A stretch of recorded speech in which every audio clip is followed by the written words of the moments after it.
कि संसार का उपकार करना इस समाज का मुख्य उद्देश्य है, अर्थात शारीरिक, आत्मिक और सामाजिक उन्नति करना। आज आप सब लोग इस उन्नति को संसार तक पहुंचाने के लिए, समाज तक पहुंचाने के लिए लगे हुए हैं। शारीरिक उन्नति संसार का उपकार करना है, आत्मिक उन्नति संसार का उपकार करना है और सामाजिक उन्नति संसार का उपकार करना है। मैं इनको बहुत, जो मेरे 28 साल की यात्रा में जो मुझे प्राप्त हुआ है, ज्ञान हुआ है, वो ये है कि सबसे बड़ा उपकार है अपने आप को आर्य बना लेना। सबसे बड़ा उपकार है संसार के लिए, क्योंकि एक व्यक्ति के सुधरने से, एक व्यक्ति के आत्म कल्याण करने से लाखों करोड़ों लोगों का आत्म कल्याण हो जाता है। अकेले महर्षि प्रवर देवदयानी जी महाराज, भगवान श्री राम, भगवान श्री कृष्ण, इनके आत्म कल्याण हुए, लाखों लाखों करोड़ों का अपने जीवन में कल्याण कर गए। पूज्य स्वामी जी ने कल्याण में बहुत ही छोटी सी उम्र से ही, जिस समय महाराजा शिव सिंह जी जो पीछे बैठे हैं, इन्होंने बुलाना प्रारंभ किया और पूज्य मुनि जी पहले स्वामी थे, अध्यापक थे अपने आप पर, तो इनका साधु स्वभाव तो जब से मैंने देखा तभी से था। कपड़े चाहे आपने बाद में रंगे हो, लेकिन आपके कल्याण से आपने यहाँ पर कितना जंगल में मंगल, अन्य लोगों का कल्याण आप कर रहे हैं। तो मैं आप सबसे आज के इस सत्संग के माध्यम से यही कहना चाहता हूँ, यही निवेदन करना चाहता हूँ कि अपने आप को सुधार लीजिए। मनीषी ने भी कहा है, लेकिन सबसे पहले खुद को आर्य बनाओ। लेकिन सबसे पहले तुम खुद को आर्य बनाओ, अपने बैर भाव तज कर फिर जग को समझाओ। जिस दिन अपनी सोई खोई शक्ति जाग जाएगी, ठीक मनीषी उस दिन सारी विकृति भाग जाएगी। ऋषियों का सद्जान मांग तुमसे विस्तार रहा है, उठो दयानंद के सिपाहियों, समय पुकार रहा। ये विस्तार कौन करेगा? आप नहीं करेंगे तो ये आरंभ से होगा क्या? आप घरों से नहीं निकलेंगे तो निकलेगा कौन इस संसार के कल्याण के लिए? जो हमारी जाति पर आ रहे दुख, मानव जाति पर, पूरी पर जो आने वाले दुख है, उनको कौन दूर करेगा? तुम बिन भला सत्य का बोलो कौन प्रचार करेगा? योग दर्शन में भी तो बोला रहे सत्य अहिंसा अस्ते। तुम बिन भला सत्य का बोलो कौन प्रचार करेगा? असत्य विवेक विधा पर कौन विचार करेगा? रोगी मानवता का बोलो कौन उपचार करेगा? रोगी मानवता का बोलो कौन उपचार करेगा? ढोंगी रोगी संसार पर कौन कल्याण करेगा? ढोंगी व्यापारी लाशों का, ढोंगी व्यापारी लाशों का कर व्यापार रहा है, उठो दयानंद के सिपाहियों, समय पुकार रहा है। कौन करेगा इनका? भक्त जनों को तुम ही सच्चा शंकर दे सकते हो। शंकर को कौन बताएगा? कौन बताएगा कि कल्याण करने वाले को शंकर कहते हैं?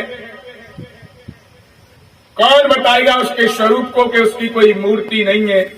वो कल्याण करने से उसके बहुत सारे, जो महर्षि ने प्रथम समुल्लास इस पवित्र भावना से लिखा, यही तो भावना थी। लोग लड़ रहे थे, अलग अलग शक्ल गढ़ रखी थी नामों की और अलग अलग उनकी पूजा चल रही थी। ऋषि ने यही तो समझाया था कि ऐ लोगों लड़ो मत, तुम जितने भी शकल गढ़ के बैठे वो सब ईश्वर के नाम है, लेकिन गुण कर्म स्वभाव के आधार पर है। उसका मुख्य और निज नाम केवल एक ओम है। जैसे राम प्रकाश कोई व्यक्ति है, उसका मुख्य नाम राम प्रकाश है, वो पढ़ाने लगे तो उसको सब लोग अध्यापक कहते हैं। उसका ये गौणिक नाम है, गुण है पढ़ाना। वो दुकान करने लगे, सेठ जी कहते हैं। वो वकालत करने लगे, वकील साहब कहते हैं। उसका ही नाम है, मुख्य नाम प्रकाश है। गुण के आधार पर है, कर्म के आधार पर। जैसे जैसे कर्म करेगा वैसे वैसे जैसे जैसे उसके गुण होंगे। कोई भगत जी कहेगा, कोई कुछ रिश्तेवाचक नाम है, उसके बच्चे उसको पिता कहेंगे, वही नाम प्रकाश है एक ही व्यक्ति। उसके छोटे भाई के लड़के उसको ताऊ कहेंगे, बड़े भाई के चाचा कहेंगे, बहन के बेटे मामा कहेंगे। एक ही नाम है। साले के बेटे फूफा कहेंगे, राम प्रकाश है। लेकिन जैसे जैसे रिश्ते हैं वैसे वैसे उसके नाम होते हैं। तो मैं आपसे निवेदन करता हूं कि बड़ी पवित्र भावना से महर्षि ने ये सत्यार्थ प्रकाश का पहला समोल्लास जो आंखें खोल देता है, और उन्होंने अंत में लिखा है, ये 100 नाम तो ऐसे हैं जैसे समुद्र में से एक लोटा जल के समान। बाकी तो अनंत नाम है, जो भी सार्थक नाम है सब ईश्वर के नाम है। तो भक्त जनों को तुम ही सच्चा शंकर दे सकते हो। जटिल प्रश्न का केवल तुम ही उत्तर दे सकते हो। कौन देगा उत्तर? जटिल प्रश्न का केवल तुम ही उत्तर दे सकते हो, और सृष्टि वाले हर आंगन को सरगम दे सकते हो, और जितने भी घायल हैं सबको मरहम दे सकते हो। जितने भी घायल हैं सबको मरहम दे सकते हो। मनुज मनुज के रक्त से कर श्रृंगार रहा है, उठो दयानंद के सिपाहियों और समय पुकारो। और अंत में मैं, अगर सो गए आप जैसे व्यक्ति, केवल और केवल ये तो काम करने, बच्चे भी पालने, दुकान भी चलानी है, नौकरी भी करनी है, सारे काम करने, लेकिन केवल नहीं करने। ये तो करने हैं, इनके बिना नहीं भर सकता पेट, नहीं संसार चल सकता। ये तो काम जरूरी है, लेकिन ये बहुत जरूरी नहीं है कि इन्हीं में लिप्त हो जाए और मनुष्य जीवन को कौड़ी में लुटा दे, केवल खाने पीने पेट भरने। ये मनुष्य जीवन का उद्देश्य नहीं है। आप सब लोग यह उद्देश्य समझ तो रहे थे। संध्या के समर्पण में कह दिया, धर्मार्थ काम मोक्षाणाम सद्य सिद्धिर भवेन्नः। यही तो मोक्ष प्राप्त करना, और मोक्ष समझ में नहीं आता है। मोक्ष को जटिल मत बताओ। आप सब लोग वक्ता है, मैं आपसे कहना चाहता हूं, इंदिरा डिग्री कॉलेज है छिबरा मऊ में, वहां इंदिरा दुबे जी, वो नेहरू डिग्री कॉलेज, उन्होंने हमारा डिग्री कॉलेज में बच्चों के सामने रख दिया। वैसे हमारा काम तो क्रियात्मक काम करने का, भाषण तो सब दुनिया दे रही है। जितना काम हो जाए क्रियात्मक रूप से वो अपना होगा संसार के कल्याण के लिए। तो हमने रखा, तो एक लड़के को शरारत सुनी, उसने हाथ खड़ा किया और बोला कि मोक्ष किसे कहते हैं? बस छोड़ो, मोक्ष किसे कहते हैं?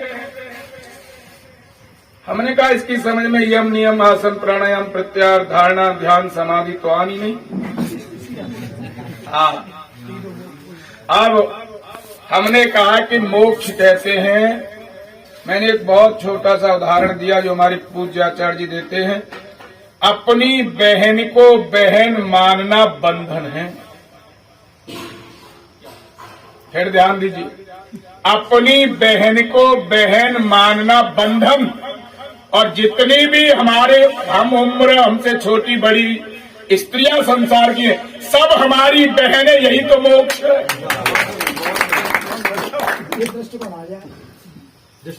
ये जितने भी अपने पुत्र को पुत्रवान करके उसी में मोह फंसा देना, यही बंधन है। और संसार के सब बच्चे का कल्याण हो, जितनी मेरी मर्यादा में जानकारी में सब मेरे पुत्र हैं, यही तो मोक्ष है। तो मैं आप सबके बीच में निवेदन करना चाहता हूं, अगर सो गए जग का भाग्य सितारा सो जाएगा। केवल इसी काम में लगे रहे, खाना पीना,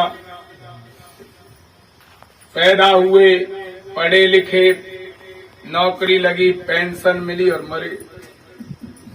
केवल यही उद्देश्य नहीं है।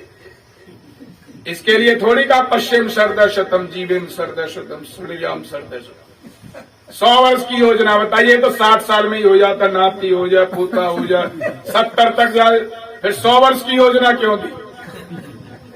100 वर्ष की योजना दी तक चक्षुर्देव हितम, उस देव ने हमारे हित के लिए। किस देव ने? महादेव ने, देवों के भी देव। महादेव ने हमारे हित के लिए और क्या दिया? चक्षु दिया। चक्षु के यहाँ कई अर्थ है। चक्षु ज्ञान को भी कहते हैं, दृष्टा होता है, आंख को भी कहते हैं, सूर्य को भी चक्षु कहा है, लेकिन यह ज्ञान से मतलब है। और कौन से ज्ञान से? पुरुषता, पहले से ही, हमारे आने से पहले कौन सा ज्ञान था? वेद ज्ञान, उसका ज्ञान। सहजम पुरुषता, सहज रूप में पहले ही, सहज तो उसमें यज्ञोपवीत में तक चक्षुर्देव हितम पुरुषता शुक्रम चरम, शुक्र रूप में, बीज रूप में क्या दिया? हमारे चलने के लिए, हमारे आगे बढ़ने के लिए चक्षु वेद रूपी ज्ञान। उसको ही कहा कि उसको ही हम 100 वर्ष तक देखें। पश्चिम सर्द शतम जीवेम सर्द शतम, उसी ज्ञान को अपने जीवन में लाए। सूर्याम सर्द शतम, उसी को सुने दूसरों से, प्रभाव उसी को बोले। वही वेद का ज्ञान, वही कल्याण के लिए, वही जो संसार के उपकार की बात मैंने प्रारंभ में रखी, उसी के लिए कहा। तो मैं आप सबसे ये निवेदन करना चाहता हूं, अगर सो गए जग का भाग्य सितारा सो जाएगा, अगर जागे भूप पर फिर से परिवर्तन आएगा। यहाँ 50 लोग यहाँ उपस्थित है, क्या वातावरण आपने दिया है? ये वातावरण में ये कह रहा हूं कोई सामान्य बात नहीं है।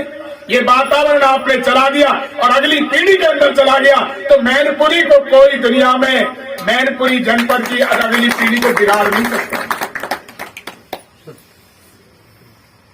अगर सो गए जग का भाग्य सितारा सो जाएगा, अगर जागे भूप पर फिर से परिवर्तन आएगा। सोने वालों जागो, सोने वालों जागो, जो सोए हैं उन्हें जगा दो, ढोंग रूढ़ियों के मलबे में फिर से आग लगा दो, ढोंग रूढ़ियों के मलबे में फिर से आग लगा दो। मनुज मनुज के रक्त से कर स्नान रहा है, उठो दयानंद के सिपाहियों, समय पुकारा।